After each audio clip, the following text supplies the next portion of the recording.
these are a couple of upcoming titles, really neat stories. That's in October. Usually you don't have a bunch of books coming out like I do, but hey, gotta love the pandemic. The publishers all got clogged up, and now they want to bring them all out and crash them. So this will be out in October. This one will be out in February. Fascinating story. She actually borrowed $20 million, saying she was Andrew Carnegie's illegitimate daughter, which is just crazy, but it did happen.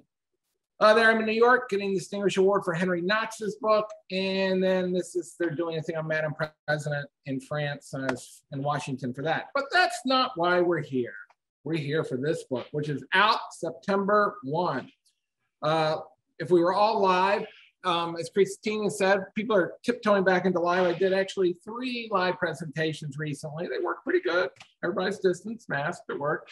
I would ask you all, who saw Titanic? And I know 49 of you that are out there, probably most people saw the movie Titanic, which great movie, fantastic movie, but it only told part of the story. There's a mythology involved. And, you know, a lot of these historical events, these things that are handed down to us, they have a mythology that actually gets handed down to us. And so you have to sort of sift out what's real. So I sort of found out what I determined was the untold story of Titanic, and that's what 160 minutes is about. By the way, that's the amount of time it took for Titanic to sink, 2 hours, 40 minutes. Not very long at all. So let's start here. Let's start with some of the mythology. All right, so a fisherman off of the coast of New Jersey found this bottle as he was fishing, went around the gunwale of his boat.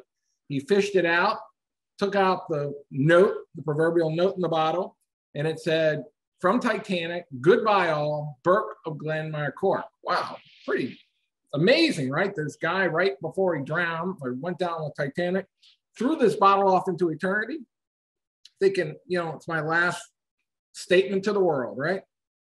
And so, you know, this actually made into a lot of history books, this Glenmire Court, Burke of Glenmire Court. The problem is there's no Burke of Glenmire Court on the Titanic at all. And so what you have is somebody who played a joke and threw this note into a bottle and threw it out there and said, "From Titanic." And then a lot of these bottles started to pop up. But again, you know, they made it into a lot of the history that we read because actually it's a good story. And the mythology probably started here. I mean, look at the size of this thing. Monstrous, just largest ship in the world. So from the beginning, you know, the unsinkable ship was being built. And this spawned mythology right away that nothing could sink this ship. It was the epitome of technology of the time. It was the Apollo 11 of its time, going to the moon, right? Well, this mythology was spooned out through time. And here it is. Here's the movie, Titanic. Again, great movie. James Cameron, Kate Winslet, Leonardo DiCaprio. Fantastic movie, loaded with all this mythology, this great mythology. And so where did it really start? Well, actually, this guy, he was a copywriter in New York. His name was Walter Lord.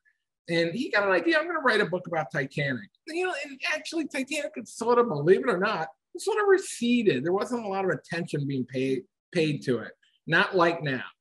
And so Lord started to interview survivors. Like, here's a couple of survivors at the time. And you know, this was really lucky for him. I mean, he could get actual firsthand accounts of what happened on Titanic. And so his book comes out. Now, what Lord did was basically, his book's only 120 pages. I read it probably 10 times, but it's riveting. Why? Because you're there. It's a voyeuristic journey into that moment, that night. And that's what Lord decided to do. He decided to tell it as it happened through the eyes of the survivors. And you know, it's not really that Lord was wrong. It's just that this is where he set up his camera. And by the way, these are first-class survivors. This is a couple who's on their honeymoon aboard the Carpathia. You can see that they're well off. But I want to go back to this book because this book became the basis for every history that followed. You can't read a book on Titanic without Lord's book somewhere in there underpinning it, kind of setting up the structure. And this happened in history. If you read my book, Wright Brothers Wrong Story, a guy named Fred Kelly wrote a biography. It was horribly biased, but that became the Bible for the Wright brothers all the way up to David McCullough's book, right? So this is where it begins. Historians generally take somebody's account and then they build on it. They add a little to it. So he decided to focus on these survivors. And so these people who'd gone through all this, 30, 40 years later, tell their story. But we're interested in the real story of Titanic. What really happened that night? Again, look at the scale.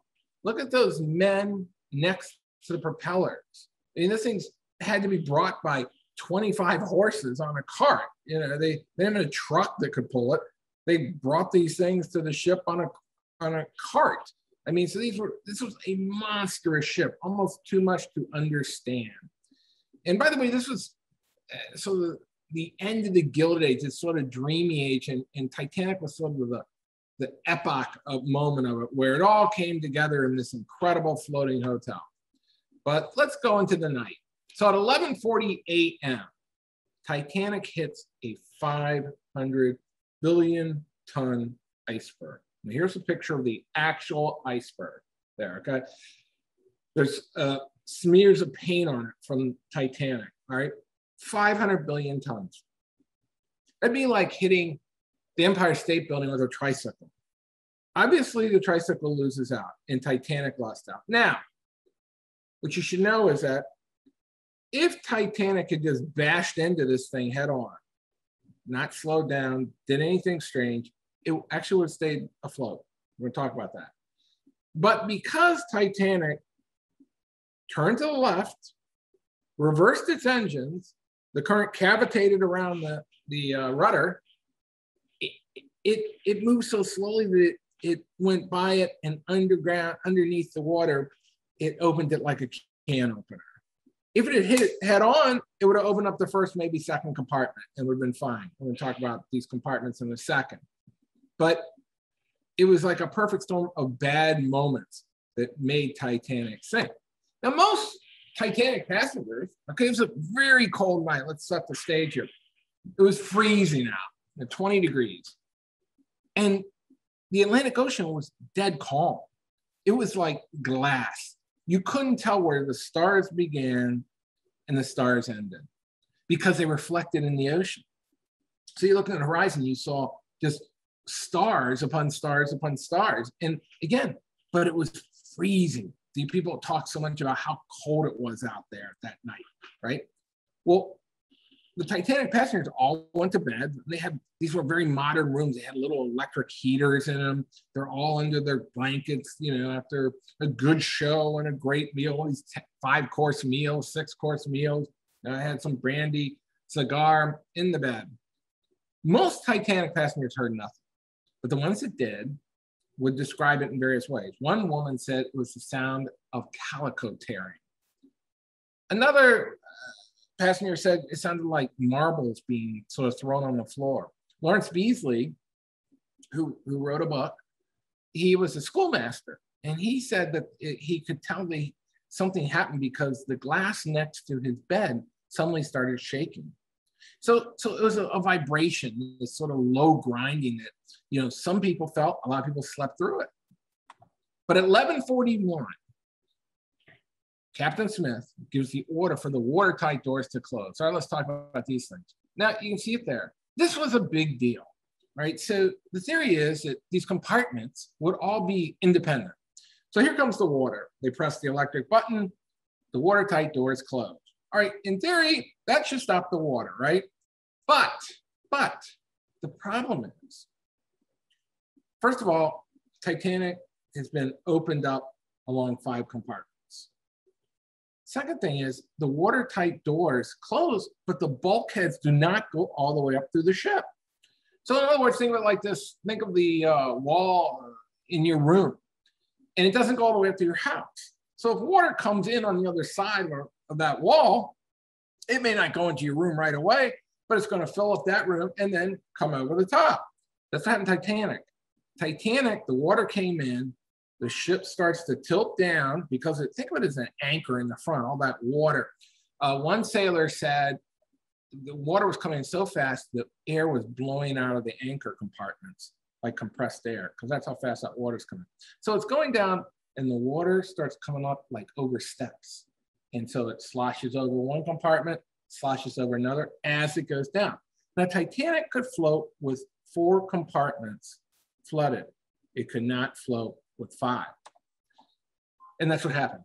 5 compartments were flooded, all right? So 39,000 tons of water poured into Titanic, all right? And in 1985, they found Titanic. Everybody knows this, right? But Titanic, when it crashed into the floor of the Atlantic, buried itself. So they couldn't see the bow. Where they really wanted to see, because they wanted to see how big was that tear in the bow. Well, they used a sonar robot to shoot beams down there and map that hull. And what they found was it was 6 slips 20 feet below the waterline that allowed Titanic to fill with 39,000 tons of water to sunk her. So she was moribund. She was dying right away. And there was nothing, even though the ship had been pegged as the unsinkable ship, the watertight compartments could do nothing because eventually so much water came in, it kept pulling it down too far and the water kept going over. At 12:05, Captain Smith orders the lifeboats uncover. Now, let's talk about Captain Smith. This was his final voyage before his retirement. This was it. This was the capstone of this stellar career. I mean, this guy looks like, let's take a look at him. There he is. Look at him. He could be cast in the movie, no problem, right? I mean, he looks like the stellar captain, the amazing captain. Well, the amazing captain was like a duck hit on the head. Why? Because he even said in an interview, he said, I've never had an accident ever. And I've never even had something strange occur in all my years of being on a ship. In fact, he said, that's behind us now. Ships are so advanced, they don't sink anymore. And to prove the point, he was going to take Titanic on her maiden voyage. So this was it. He had people who followed him from ship to ship. That was the thing in this day. You know, we're going to talk about the first class and third class, but the first class was a bunch of people who had money enough to burn to go follow captains at various ships. And they did it with Smith. Smith was congenial.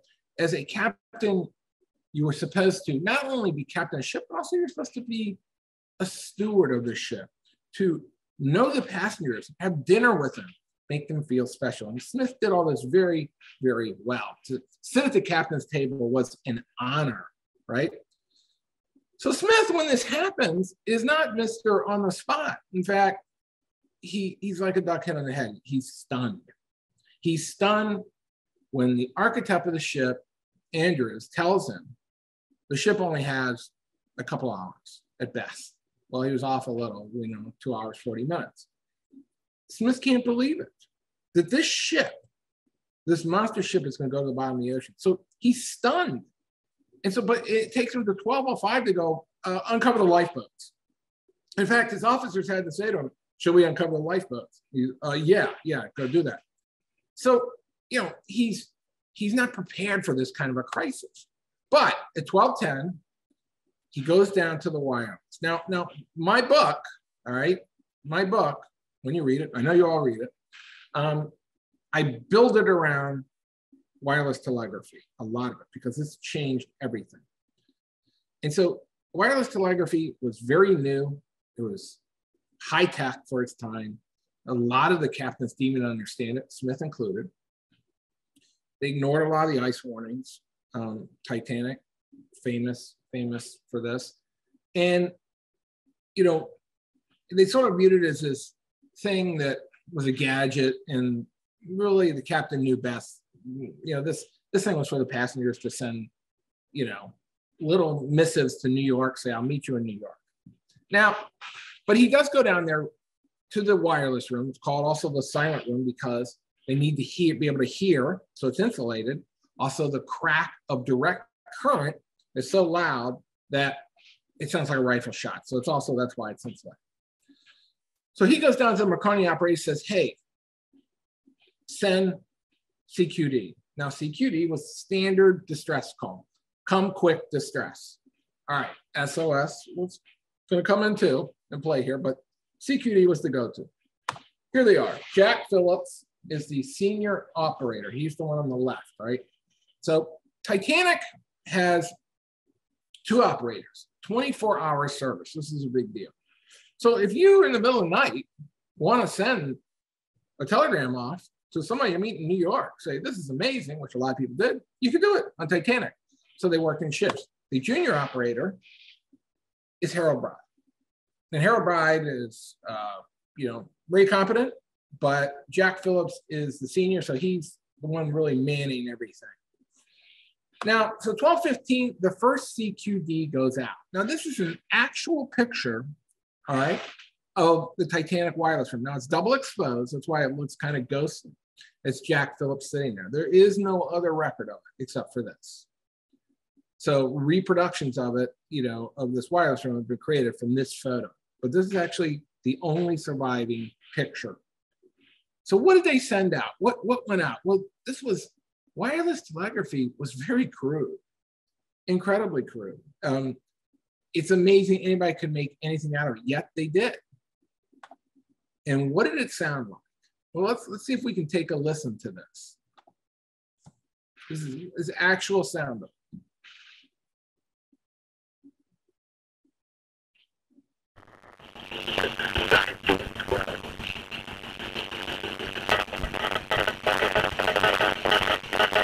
Oh, and this old one.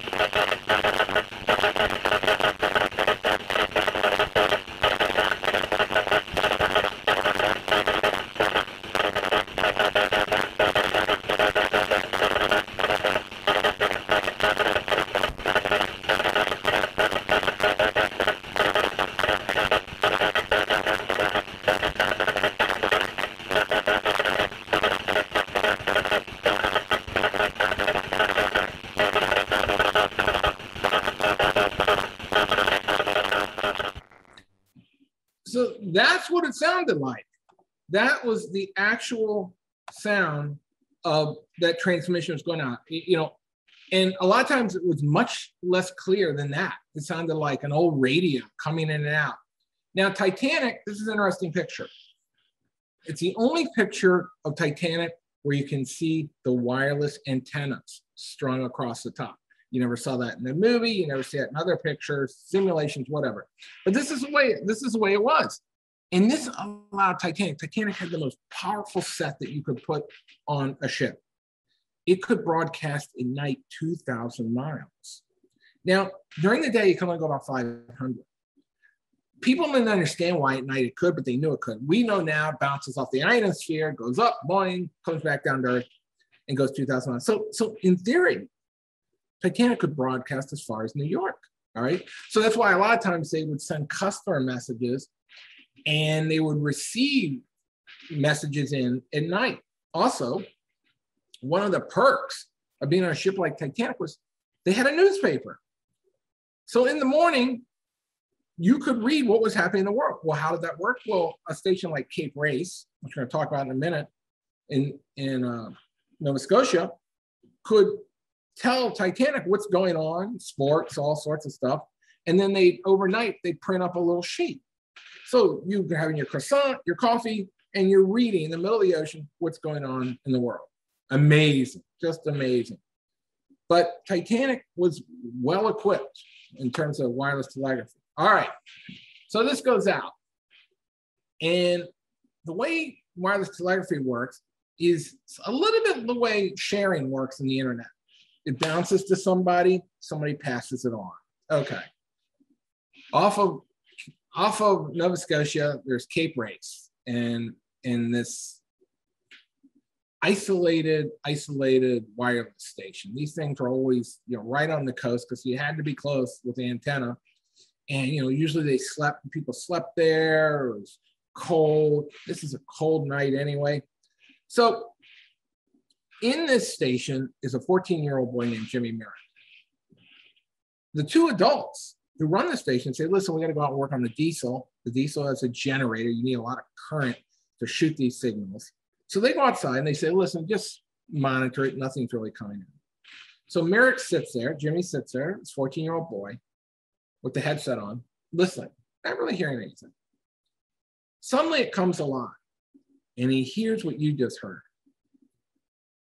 And he deciphers it and he can't believe it. It's the Titanic and it's sinking. He immediately calls the adults and the adults come running in and they don't believe it, but then they decipher it and they confirm it. And they turn to Jimmy Merrick and they say to him, never, ever tell anybody you were in here alone. Never. We could lose our jobs.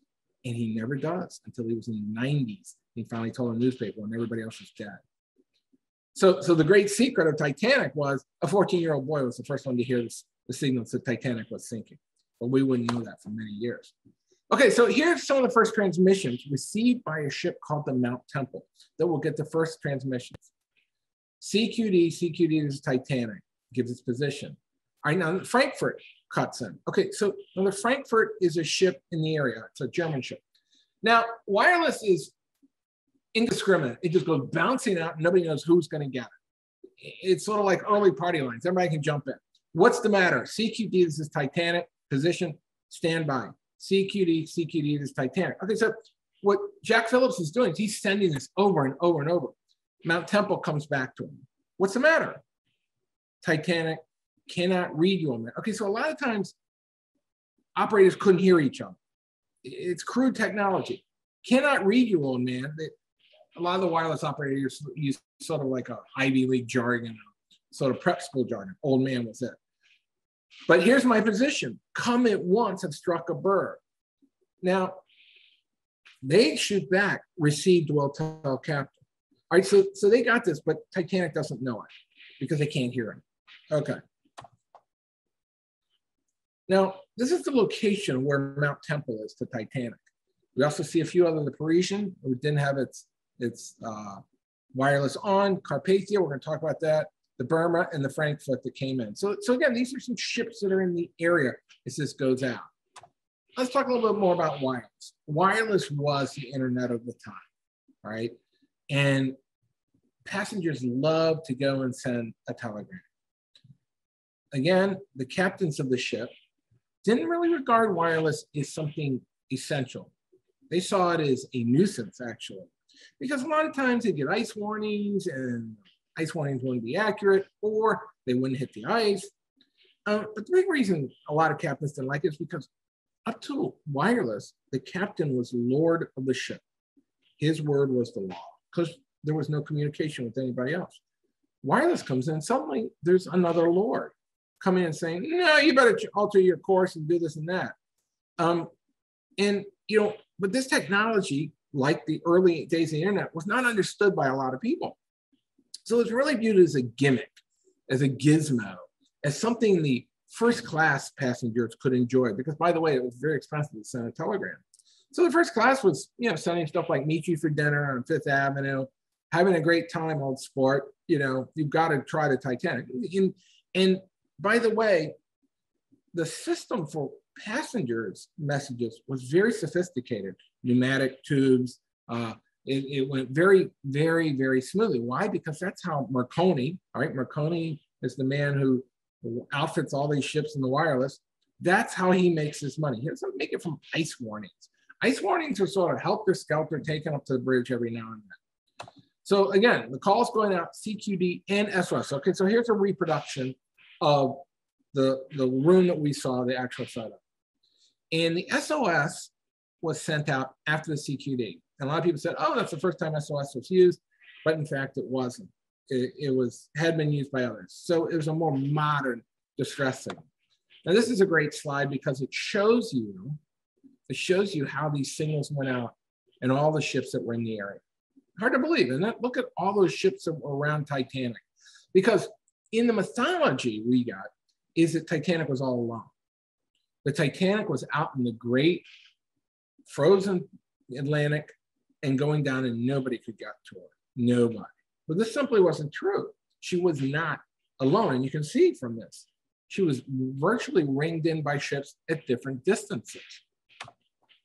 Here's actually a telegram that went to the Olympic, letting her know that Titanic has said that we've struck an iceberg. I'm not Olympic is Titanic's sister ship.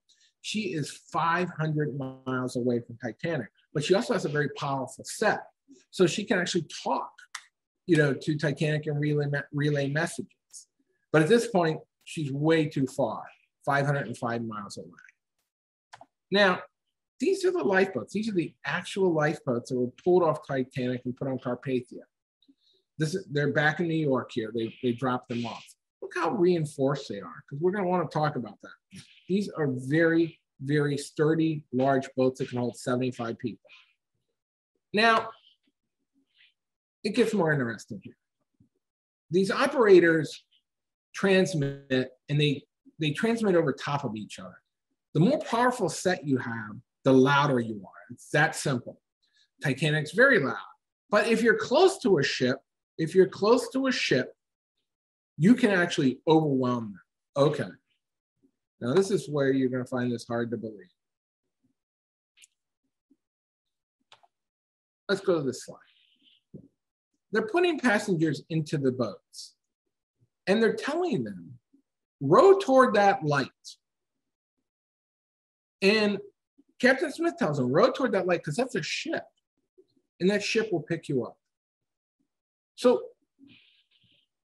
second officer Lightoller, Captain Smith, others, passengers, all see this light. It's not far off. In fact, it's 10 miles away. It's 10 miles away. It's the California. Now let's go back to this. So the California's wireless operator has some messages for Titanic they picked up from Cape Race. And so before Titanic hits the iceberg, he says, hey, I've got some messages for you. Jack Phillips, who's overwhelmed with messages, says to him, shut up, you're jamming me. And so he does. He sits back and listens for a while, and then he gets tired. They only have one operator, and he turns his set off. So the California, which is 10 miles away from Titanic, 10 miles, we're gonna talk about this some more, it's essentially asleep.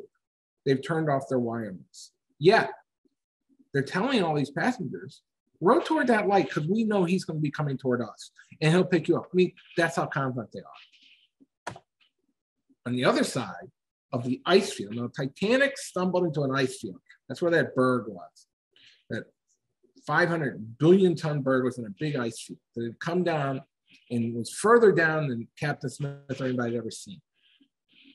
On the other side of that ice field is the Mount Temple. Now remember, they got the message first. So Captain Moore turns his ship around, puts all available steam into the engines to make it go faster, gets his cafeterias and everything ready to be sort of like a triage to accept all these passengers in distress, uncovers all his lifeboats, and they head for the Titanic. And then they're not even 40 miles away, and he's the first one to get the message. At 12:25, the Carpathia, under Captain Rosberg, gets the message. He's 50 miles away, but he doesn't get the message till 12:25. He does the same thing. He turns his ship around. He takes all available steam. In fact, he takes all the heat away from all the passengers.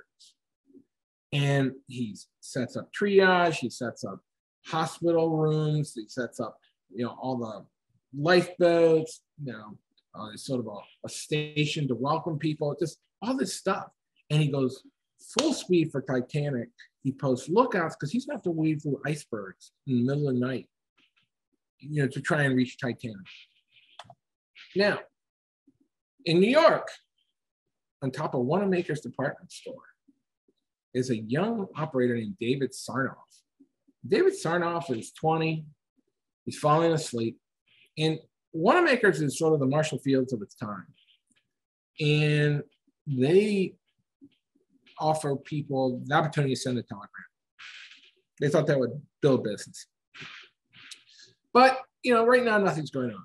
So Sarnoff is just sitting there when his wireless goes off, and he starts getting this insane message that the Titanic is sinking. from way out in the ocean. You remember, we talked about 2,000 miles. So these messages are bouncing along, and they bounce into New York. And this guy sitting on top of a skyscraper picks it up.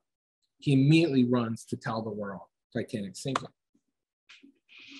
Now, wireless, again, is like the early days of not only the internet, but the personal computer. Yeah, in the early days, only a few people had them. They were kind of a gimmick. I think of shortwave radios. People have them. A lot of young people had them. A lot of boys had wireless telegraphy sets. So they would set them up and just see what they could receive. So these 4 boys in New Jersey are in their parents' kitchen. Cold night. Parents are going to bed. They're down there, and they've strung a wire up on the roof to see what they could catch. And they start getting these crazy signals saying, Titanic sinking. They go wake the parents. The parents don't believe it. Even though they keep getting these signals saying Titanic sinking. Because the parents don't believe them because they know Titanic is unsinkable. Yet the boys keep getting signals. So these 4 boys in New Jersey are among the first people to know the Titanic sinking, although nobody believes them. Now, there's a man named Captain Lord. He's the captain of the California. Captain Lord is imperious. His rule is law. He's that old world captain. He sees this strange ship on the horizon, all lit up. And it looks really strange. And his officers say, look at that ship. It looks like it's slanted in the water. And Lord says, no, that's just the refraction of the light. And he asks the wireless operator who's turned off his set what ships are near, and he says, only Titanic. Captain Lord says, that's not Titanic, that's a fishing ship. His officers don't contradict him because it's Captain Lord. Captain Lord then goes to bed, goes downstairs to his berth and goes to bed. The officers continue to watch this strange looking ship all lit up. Remember, it's a super clear night. And suddenly you see rockets going off. Now, rockets at sea only mean one thing: distress. Come quickly, we're in distress. Doesn't matter what color rockets. So these officers of the California, remember they're only 10 miles away, are very, very surprised to see these rockets. And they audaciously wake up Captain Lord and say, hey, there's rockets. And Captain Lord says, what color are they? They said they're white. He says, okay, well, just keep watching it. And that's it. Not, I'll come up and see it. Just keep watching it. So again, Captain Lord, his word's the law. And so they do. They just keep watching this strange ship shooting off rockets 10 miles away. Now, meanwhile, the Carpathia is coming full speed. Full speed. Captain Roston has put out 6 lookouts. His passengers are all getting up because they're freezing now, because they've taken every bit of steam to put into these engines. And he's weaving around icebergs. He's risking his ship, his life, everybody's life, to get to Titanic and save it. Now, who's in these lifeboats? There's 20 lifeboats, 2 collapsibles, 18 boats, 2 collapsibles. Collapsibles are boats with cloth sides, kind of modern, fast. You can access them quickly. Mostly it's first-class passengers, okay? It's mostly first-class passengers are in these boats. And these boats are not full. In fact, they're very empty. A lot of these boats have 8, 10 people in them. These boats are built for 75 people. And there's not near enough boats for everybody in Titanic.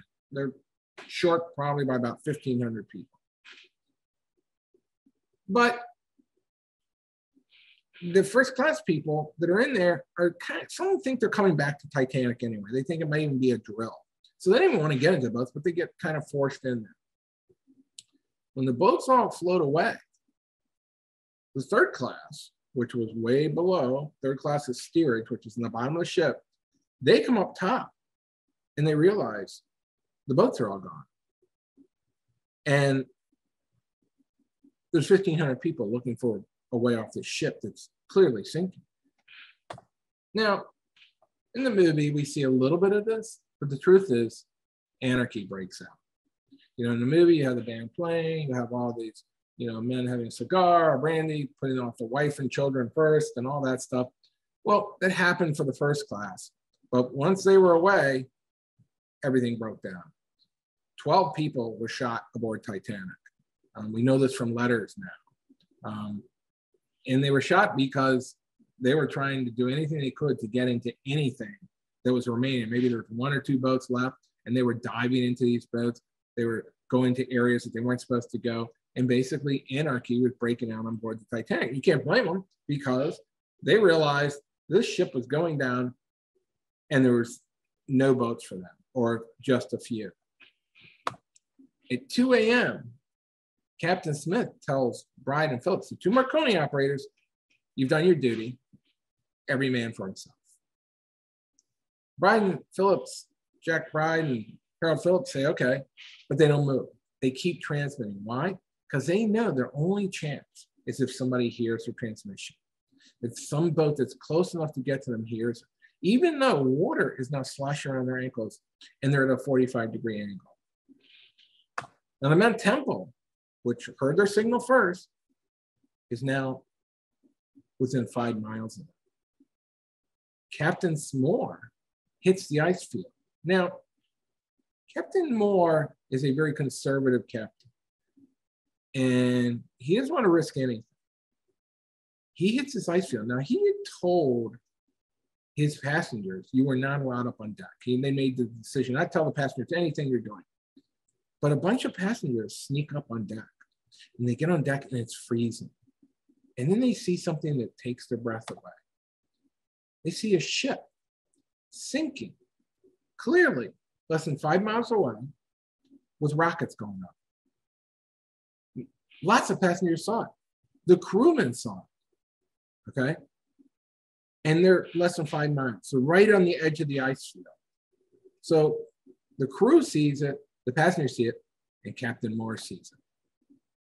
Yet they aren't going any closer.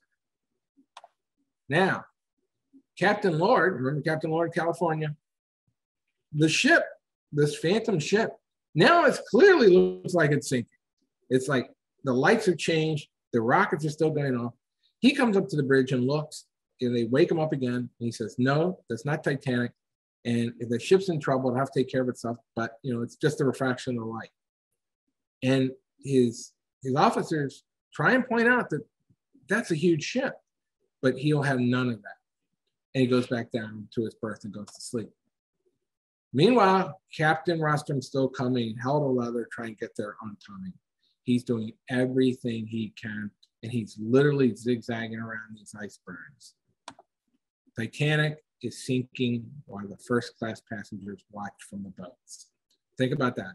These first-class passengers now are all surrounding this ship, all floating there, watching this monster ship go up and sink right in front of them. And the officers on the California are watching it too while Captain Lord sleeps, less than 10 miles away. And there's still people who are rowing toward those lights, which is the California. But the California's engines are off because what Captain Lord had done was when he approached the ice field, he had shut his boat down and said, we aren't going any further. We're going to ride this out here. And so his boat's drifting, actually. And so people that are rowing toward it are not getting closer because that boat's not coming close to them. It's actually drifting away. So they turn back to the Titanic. Meanwhile, on the Mount Temple, on the other side of the ice field, less than 5 miles away, the passengers and the crew watch Titanic sink as the Mount Temple pulls away. The crew later said they were considering mutiny because Captain Moore would not go any closer. They had all the boats ready to rescue people, everything ready to go, but Captain Moore would not enter the ice field. And nobody could understand why. At 2:20, Titanic sinks. We know now she broke apart. It's interesting in the accounts too, because a lot of people stuck to the whole thing of she didn't break apart. Others described it graphically, just the sound of it, this monster ship breaking apart from the stress. The reason it broke apart is because simple. It wasn't built to be a board lifted up into the air. It couldn't support all that weight. So when it went up to a certain point, it broke. All that weight fell back down. And of course, we saw the movie, So actually it sort of sank twice. But what do we have now? All right, so you have all these people in the boats, the Titanic sinking, and we have 1,500 people in the water. Now they aren't drowning, they're freezing to death. The water is just about 20 degrees. This is a doll from the bottom of the ocean that one of the robots took. But what you really have is 1,500 people. And when people wrote about this, they wrote about it in a lot of different ways. Some people said it sounded like locusts on a summer night. All these people are drowning or freezing. Others said it sounded like a ball game when a home run's hit and everybody, the roar of the crowd. They said, but others said it was a long death moan in the same pitch.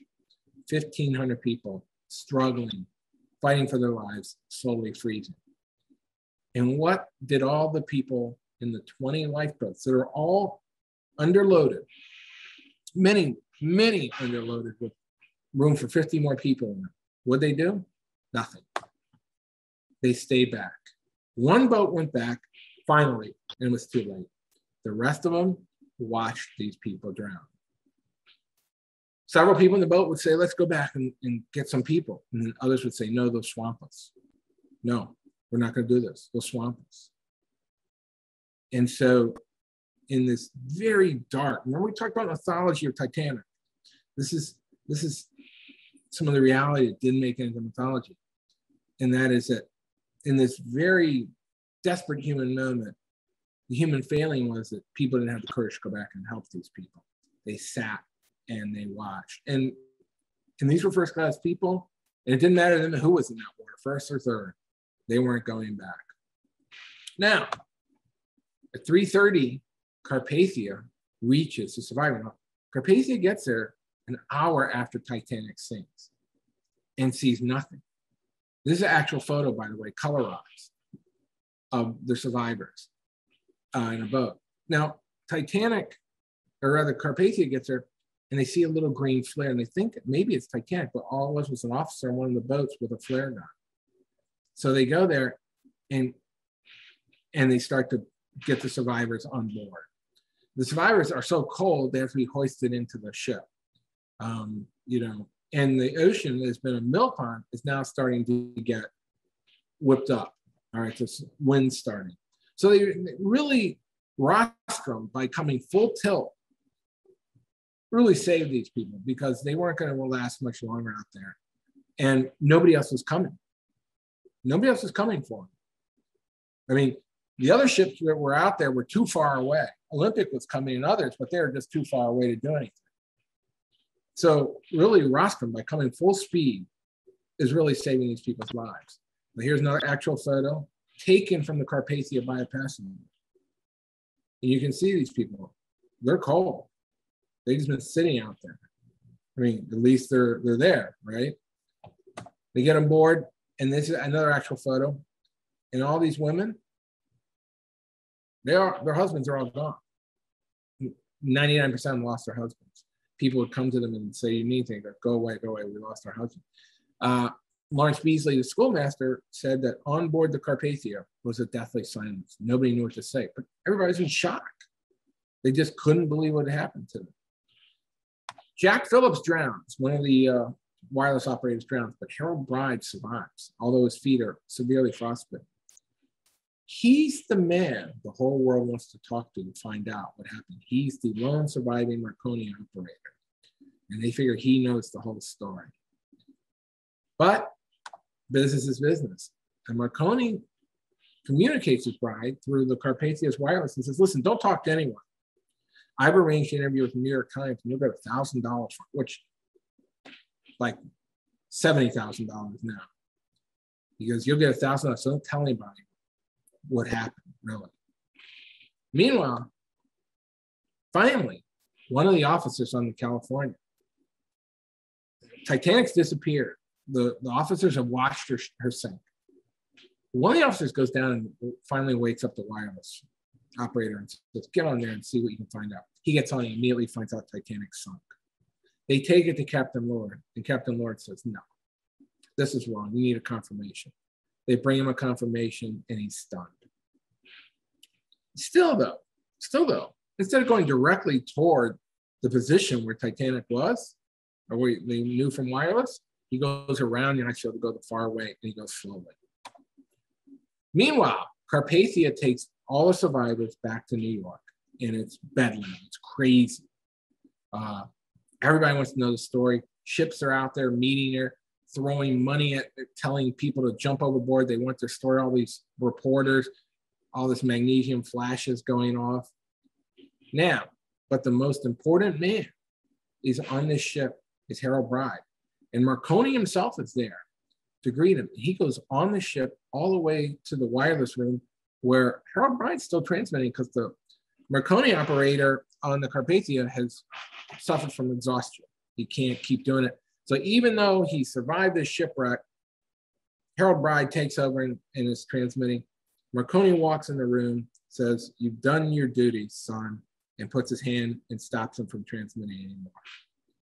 Here's an actual photo of Harold Bride being carried off the Carpathia with his frostbitten feet. He's going to be taken to a hotel room with Marconi for an interview with the New York Times. This is the scoop of the century.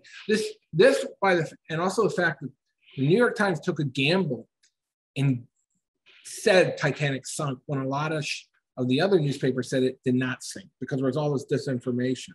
I go through all this in the book, but the New York Times became the New York Times because of the Titanic. Because when everybody else said, no, she didn't sink, she's being towed in and all this stuff, this editor had this hunch and he said, no, she sank. He put his neck out there and it paid off. And now he's getting the scoop of the century. The California comes into New York. Captain Lord tells the crew to talk to no one. But guess what? They do. And so do the passengers. And this appears in the paper. California refused to aid the Titanic. Distress rockets plainly visible at the time, says engineer. Captain Lord makes denial. Okay, so Lord immediately gets pulled into the inquiry. There's a huge inquiry being held in Washington, and they don't let Lord leave. He gets pulled in, and they grill him. And he still sticks to a story saying that it wasn't Titanic, it was a Russian fishing trawler that was fishing illegally, and that's why it didn't, was acting so strangely, shooting off rockets, all this crazy stuff. But they nail him, and they see that he was 10 miles away, and he didn't come to her aid. And he's found guilty of not going to the Titanic and saving all those people. And he's disgraced for life. He's stripped of his command. He ends up later on captain of a fertilizer boat, but he's disgraced for life. He's tarnished for life because he's the captain who didn't come to the Titanic, who didn't cross the ice field when he could have and saved everybody, or at least saved some of the people. Now, what about Captain Moore, who also didn't come into the ice field? Well, he escaped the inquiry, but he didn't escape history. Why? Because, again, passengers talked to the newspapers, crew talked to newspapers, and they said, we watched her sink. We were right there. We could have saved her. Moore denies it, but he also says, I have a responsibility to the captain, to the company, to keep the ship safe and the passengers safe. So he talked out of both sides of his mouth. What he really did was he decided he wasn't going to cross that ice field. He wasn't going to risk his own neck or the ship or anybody's. He decided he wasn't going to do it.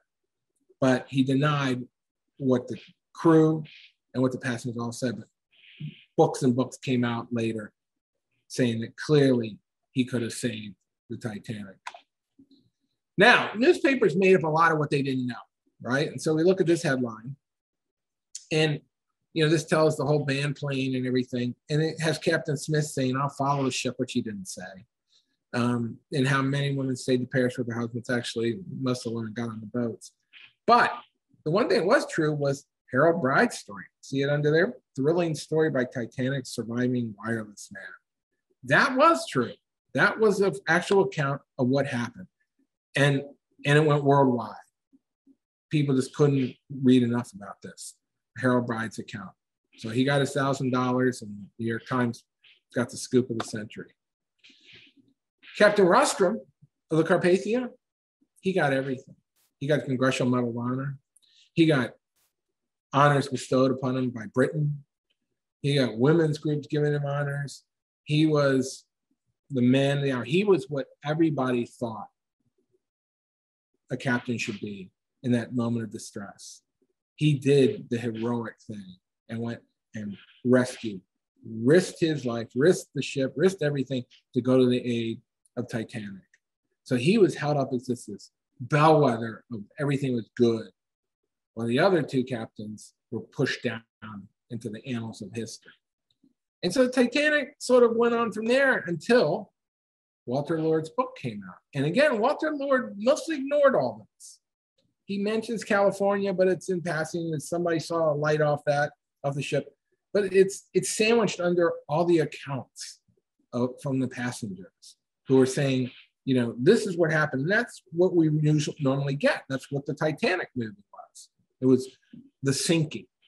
But the truth is, there was sort of a tripod of people, of three different things that could have happened that would have changed everything. 1,178 people could have been loaded into those boats, but only 706 would be saved. So that's 472 people that did not get into those boats, who could have been plucked from the ocean if they had come back and gotten them. 1,521 people drowned in the Atlantic, right? The rest of them could have been picked up by Moore and Lord and the captain in the Mount Temple. The truth is, nobody had to die. Everybody could have been saved if it were not for human failing.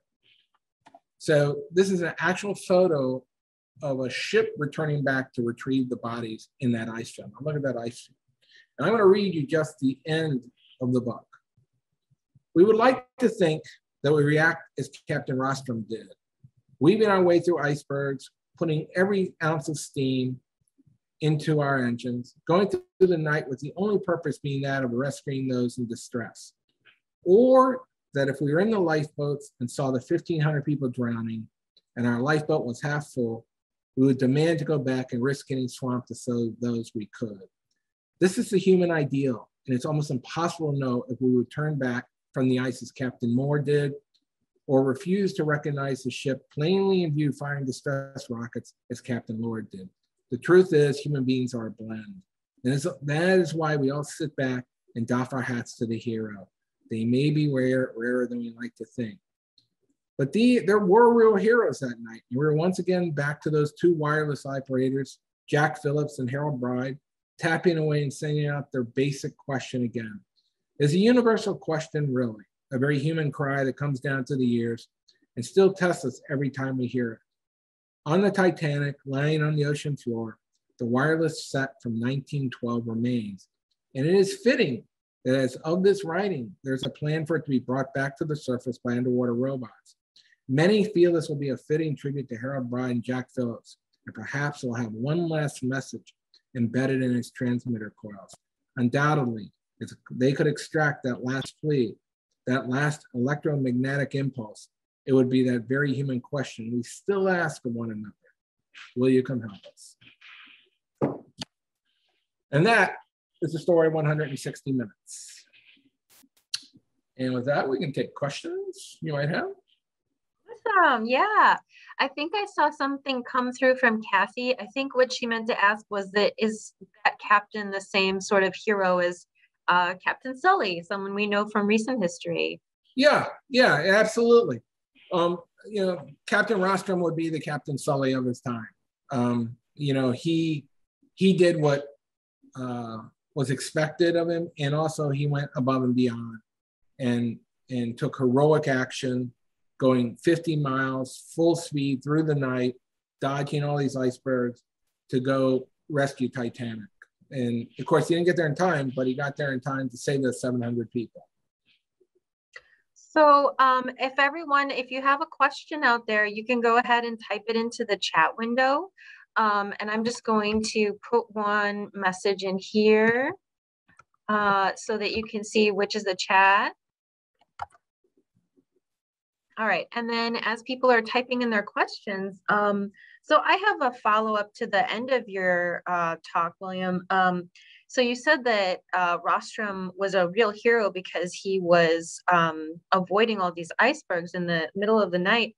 Was that ice field something that a lot of ships captains were aware of and would try to avoid?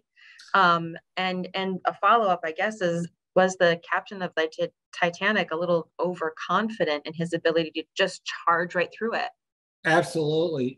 What happened was a lot of captains treated ice fields very strangely. They wanted to get to them as quickly as possible. And that was Captain Smith. Now, he had, this is all in the book, I couldn't go into this in the presentation, but he had multiple ice warnings of these icebergs and growlers, which are smaller icebergs, were in his path, that the ice had come down further than it normally did. And so he adjusted his course a little, but he didn't slow down. And why didn't he slow down? Well, he didn't slow down because they wanted to set a record from, Belfast to New York. This was big news that they could get in there early. And Bruce Ismay, you know from the movie, if you saw this, the director of White Star Line was on board, and he was heard saying to Smith, we're doing great. You lit up all the boilers, right? And Smith's like, yes. He's like, we're going to set a great record. So he had two things going on. One was his normal approach to ice was to get through as quickly as possible, thinking we'll see it in time. The second thing was this ship was capable of going 24 knots, and he had pressure on him to get there. And so, he went to bed. He said, wake me if anything happens. So the two gentlemen up in the crow's nest were up there, and of course, a lot's made by the fact they didn't have binoculars. They're staring into the night, and they see this massive mountain ahead of them. They called out and say, iceberg dead ahead. But again, it would have been better if they hadn't seen it and they just banged into it, because the water would just flooded the first few compartments. But they turned a little, it opened it, and basically then from that moment on, in 160 minutes, Titanic would sink. But absolutely, Captain Smith was negligent, but that was also pushed down in the mythology of Titanic. Smith was said to be rescuing babies at the end, saying to his men, be British. Just all these heroic moments. In fact, nobody knows what happened to him. He just sort of disappeared. Okay. Well, we have a Q&A question from Yanis. Were any of the first class passengers shamed or sued for not helping or for filling the boats with a fraction of the people that could go in them? Did these passengers blame the crew? And can you tell us about what stories, excuses, and blame circulated from the passengers? Yeah, great question. A couple things contributed to this. One is they had no lifeboat drills. The crew had never done this before. Second thing was a lot of the crew thought the lifeboats couldn't hold all the people, which was ridiculous because they were heavily reinforced. So they're 90 feet above the water, and the crew later said, we didn't know how many people could put in, but these things were, that's why I showed you that picture. They were heavily reinforced. Third thing was they catered to the first class. A lot of them knew the first class. And so they were like, oh, come get in this boat. 10 people would get in, they'd be like, okay, you're good. And then they'd send them off.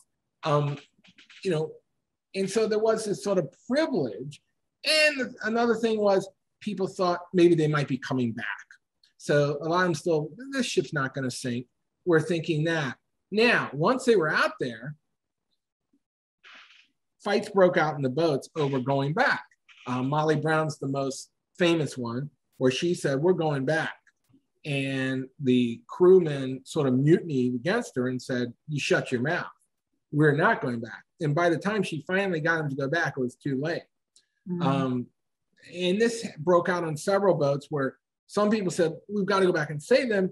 And others said, no, they'll swamp us. We'll die. We can't go back. And so, Lawrence Beasley in his diary, talked of this, of how they just sat there in stunned silence, listening to all these people drown and freeze to death. And nobody could speak a word because it was sort of almost an execution of what they had done to these people by not going back. Their penance was having to listen to it. And then it was after everybody had drowned or froze to death, mostly froze to death, it was just deathly silence, nothing. So then they had to sit in that awful silence, knowing what just happened and what they did not do. But in answer to your question, no, history never said this was terrible what these people did. They ignored it because when Titanic went down, it was very important to paint it in the great Christian waspy ideal of the heroic male and the heroic people who showed what good people did in a moment like this, which was have a shot of brandy and cigar. The men all went down the ship while their women and children went off. But nobody talked about the third class. Nobody came back. And they didn't talk about the pandemonium above Titanic. And they certainly didn't talk about the ships that could have come to the rescue and saved them all, because that destroys the myth that Titanic was out there alone in this great tragedy. The tragedy is that human failing was the reason those people drowned. They could have been saved or froze, but humans, these two captains at the critical moment, fell short. Wow. Well, okay, so if anybody else has any questions, now is a great time to plug those in. You can put them in the chat or the Q&A, and I will monitor that. So I have one last question. It's a little bit conspiratorial, just something I saw really quick online. Some of the survivors claimed that the ship went down because of an explosion. Have you ever heard about that? Or do you think that they're just misremembering the ship like tearing apart? There was a coal fire in one of the bunkers. Now, these ships have huge bunkers of coal. And when coal gets contained for a long time, it actually can self-ignite and it'll smolder. In the Titanic, there was a smoldering coal fire that had been going on that they had pretty much managed to get out. But this just happened in these big ships. The theory was that this coal fire heated up the bulkheads of Titanic, the underwater plates that were hitting this super cold water, and it made it more brittle. And when it hit the iceberg, it just opened up. But that's been debunked. The truth is, it scraped, this iceberg that was unmoving, 500 billion iceberg, unmoving. And yes, this riveted, and I've actually seen, they had a piece of Titanic traveling around. I came to Chicago and I saw it in the Museum of Science and Industry. This heavy duty riveted iron plated bulkhead, when it hit that ice, just, caved in. And once it caved, it would have been fine if it had 3 slits, 4 slits, maybe even 5 slits. But the 6 slits, it was just too much. And it was a perfect storm of a disaster, because if it hit straight on, if it hit just a little bit, it wouldn't have happened. But the way it happened, it crippled it. And they knew very quickly it was going to go to the bottom. All right. Wow. That's a riveting story. And you said that it comes out September 1st? Yeah, in just a week or two. Yeah, we're right there to it. So they ship it a lot of times early. So if you want to order it now, you can get it. They'll probably get it to you before the 1st. All right. And the library also has it on order. So if you wanted to call us and put it on hold, you can. Oh, it looks like we have one last minute person. Hi, Walter. Is it true the Titanic wasn't christened, as most ships were, but this could be rumored why it was cursed? Yes.